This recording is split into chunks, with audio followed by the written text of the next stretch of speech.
Good morning students, welcome to next lecture of business statistics. Last lecture में हमने discuss किया था unit first में स्क्यूनेस को डॉक्टर्स।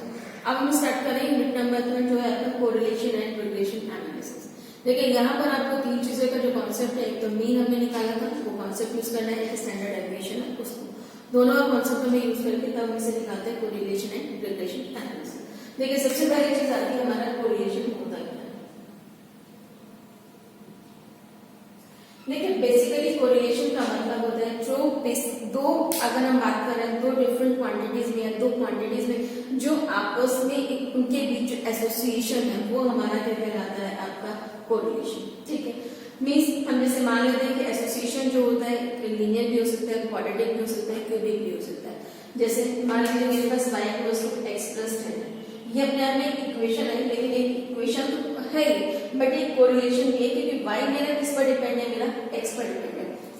अगर जैसे जैसे मेरे पास x की वैल्यू चेंज होगी, y मेरे पास क्या होगा, चेंज होता हुआ चला जाएगा। ठीक है, तो बेसिकली अगर मेरे x की वैल्यू कम होगी तो y भी क्या होगा, डिक्रीज होगा। अगर x की वैल्यू बढ़ेगी तो y भी मेरा क्या होगा, इंक्रीज होगा। तो बेसिकली इन दोनों के बीच में एक रिलेशनशिप है, एसोसिएशन है आपका, कि वो आपके पास किस तरीके से रिलेट कर रही है।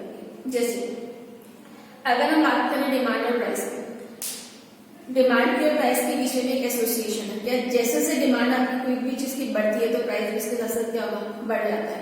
मैं मान लीजिए कोई आइटम है आपके पास, अगर मार्केट में शॉर्ट होना शुरू हो गया तो क्या करते हैं, हम उसके प्राइस बढ़ा देते हैं। तो मीन क्या है कि हमारे पास अगर उसकी डिमांड बढ़ी है तो उसका प्राइस भी क्या हो गया, इंक्रीज हो गया। ठीक है, अगर डिमांड बढ़ती है तो हम उसका प्राइस भी क्या कर देते हैं, डाउन कर देते हैं। तो बेसिकली दोनों के बीच में क्या होता है, एक एसोसिएशन होता है, यानी कि एक रिलेशनशिप है कि अगर एक चीज पर कोई भी इम्पैक्ट आएगा तो दूसरी चीज का उसका इम्पैक्ट क्या होगा।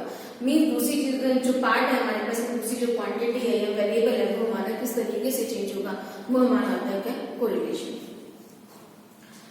ऐसा भी हो सकता है कि अगर हमारे पास इंक्रीज करना है फिक्स अमाउंट में और दूसरा भी इंक्रीज और डिक्रीज लोग करेंगे, वो आपस में एक साथ जो है इंटर रिलेटेड होते हैं। और इन्हीं के साथ एक दो चीज आती है हमारे पास, कोरिलेशन और रिलेशन। बेसिकली रिलेशन जो होता है वो एक इक्वेशन की फॉर्म में देता है, और कोरिलेशन जो होता है हमें एक वैल्यू दे देता है, और वैल्यू जो वो हमें देता है वो हमें स्पेसिफाई कर देती है कि हमारे पास जो दोनों डेटा है उनके बीच में एसोसिएशन का जो लेवल है वो कितने डिग्री का लेवल है। ठीक है, जनरली अगर हम बात करें तो जो डिग्री ऑफ एसोसिएशन होती है, जो हम कोरिलेशन में मेजर करते हैं, वो हमारे पास उसको डिनोट करते हैं R से। और ये जो स्मॉलर होता है इसको हम कार्ल पियर्सन कोएफिशिएंट भी कहते हैं। Karl Pearson coefficient of correlation. ठीक, और ये जो R की वैल्यू होती है ये हमारे पास -1 से लेकर के 1 तक एग्जिस्ट करती है। ठीक है, मींस हमारे पास R की वैल्यू कभी भी -1 कोई सीट नहीं, इससे छोटी नहीं होगी और इधर 1 से कभी ग्रेटर नहीं होती है। ठीक, अब इनमें जो R की वैल्यूज है हमारे पास -1 है 1, तो अगर R की वैल्यू -1 है तो मींस हमारे पास एक परफेक्ट नेगेटिव कोरिलेशन है दोनों वैल्यूज के बीच में। अगर R की वैल्यू मेरे पास +1 है तो मींस एक परफेक्ट पॉजिटिव कोरिलेशन है हमारे दोनों क्वांटिटीज के बीच में। और अगर मेरे पास R की वैल्यू 0 है तो इट मींस दोनों क्वांटिटीज के बीच में कोई भी कोरिलेशन नहीं है, मींस वो दोनों क्वांटिटीज आपस में रिलेट नहीं करती है हमारी। तो इसलिए हम ये मानते हैं कि जो हमारे पास R की वैल्यू होती है वो +1 से -1 तक वेरिएबल करेगी। ठीक है, अगर एक दूसरा, अब बात आती है मैंने यहाँ कहा R = -1 पे परफेक्ट नेगेटिव कोरिलेशन, R = 1 पे परफेक्ट पॉजिटिव कोरिलेशन। देखिए जनरली क्या होता है, अगर एक वैल्यू इंक्रीज करेगी और दूसरा भी इंक्रीज करेगा तो इसका मतलब दोनों के बीच में कैसा कोरिलेशन है, पॉजिटिव। मींस एक इंक्रीज करेगा तो दूसरा भी इंक्रीज कर रहा है, एक इंक्रीज कर रहा है दूसरा डिक्रीज कर रहा है, तो वो क्या हो गया हमारे पास, परफेक्ट पॉजिटिव कोरिलेशन। अब अगर दूसरा बार हमारे पास जो है कि अगर कोई भी है अगर डिक्रीज करेगा अगर इंक्रीज करेगा तो वो क्या होगा हमारे पास, नेगेटिव। यानी कि अगर दोनों साइमल्टेनियसली इंक्रीज या डिक्रीज होती है तो परफेक्ट पॉजिटिव कोरिलेशन है, अगर एक चीज इंक्रीज होती है दूसरी हमारी डिक्रीज हो जाती है तो वो परफेक्ट नेगेटिव कोरिलेशन है। और अगर 0 है तो इसका मतलब उन दोनों के बीच में कोई भी कोरिलेशन एग्जिस्ट नहीं करता है हमारे पास, मींस दोनों वैल्यूज आपस में रिलेट नहीं करती। अब देखिए कोरिलेशन को जो हमारे पास है दो तरीके होते हैं कोरिलेशन को कंप्यूट करने के लिए। एक तो होते हैं हमारे पास स्कैटर डायग्राम्स और एक होता है हमारे पास फिगर कैलकुलेशंस। अब स्कैटर डायग्राम में पहले बात करते हैं कि स्कैटर डायग्राम्स होते क्या हैं।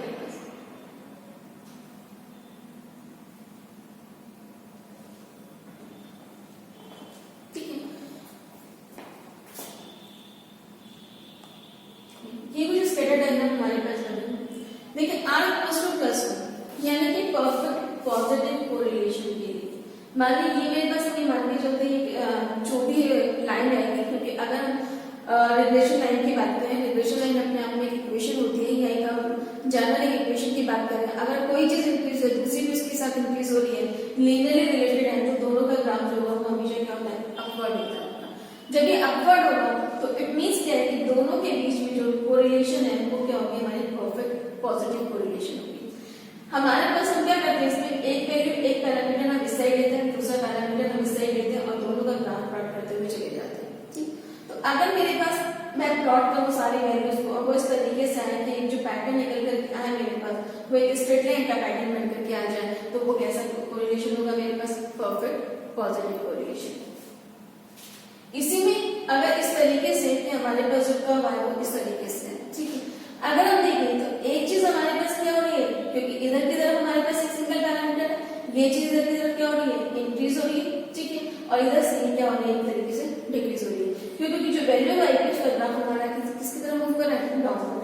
तो हम ये मान के चलते हैं ये जो कॉन्सेप्ट आएगा हमारे पास, ये जो पॉइंट्स हैं यानी कि जो मेरे पास डेटा है उसको रिलेट कर रहा है।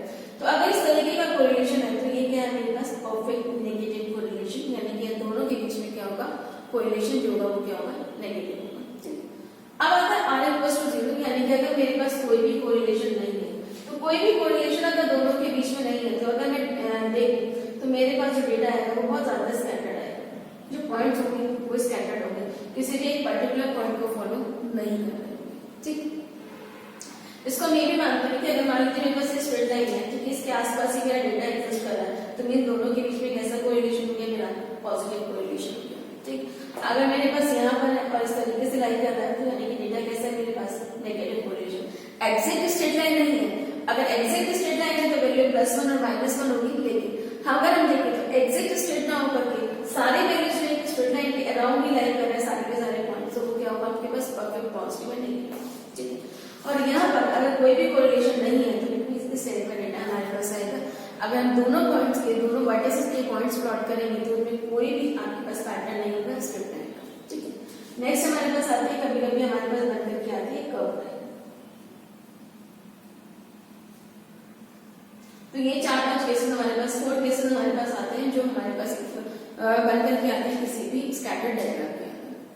तो स्कैटर डायग्राम यानी कि रिप्रेजेंटेशन होता है हमारा इसका कोरिलेशन का।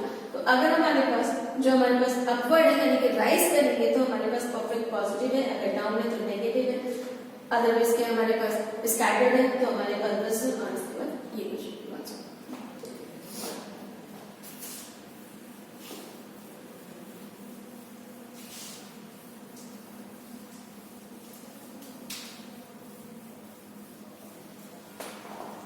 और एक चीज ध्यान रखिएगा, एग्जाम में अगर आपको कैलकुलेशन कोएफिशिएंट आया स्टूडेंट्स के लिए, अगर वो स्कैटर डायग्राम के लिए कहता है तो आपको स्कैटर डायग्राम ही बनाना है उसका, और उसके थ्रू हमें जजमेंट देना है कि वो परफेक्टली कोरिलेटेड है या कोई कोरिलेशन है या नहीं है।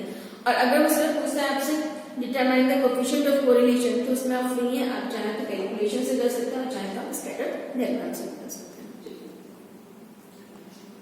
स्कैटर डायग्राम का मेथड वही है कि हम सीरीज की जो ऑब्जर्वेशन है उसको कलेक्ट करते हैं और एक्स एक्सिस हम एक डेटा लेते हैं और वाई एक्सिस पर हम कौन सा लेते हैं, दूसरा डेटा लेते हैं।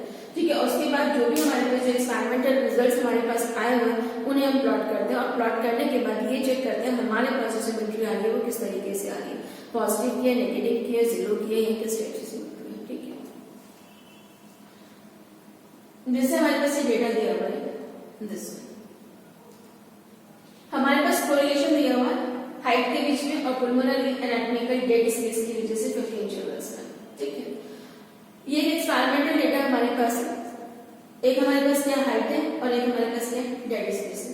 ठीक है, 15 चाइल्ड्स का हमारे पास डेटा दिया हुआ है, तो हमें क्या करना है, सिंपल पहले अगर हम स्कैटर डायग्राम से निकाल रहे हैं तो हम क्या करेंगे, इसे प्लॉट करेंगे। ठीक है, अब प्लॉटिंग किस तरीके से करेंगे वो देख लीजिए इसको। ये देखिए एक साइड तो हमने क्या ली, हाइट ले ली, एक्स एक्सिस पर हमने लिया है हाइट और वाई एक्सिस पर हमने ले लिया एनाटॉमी कर्व,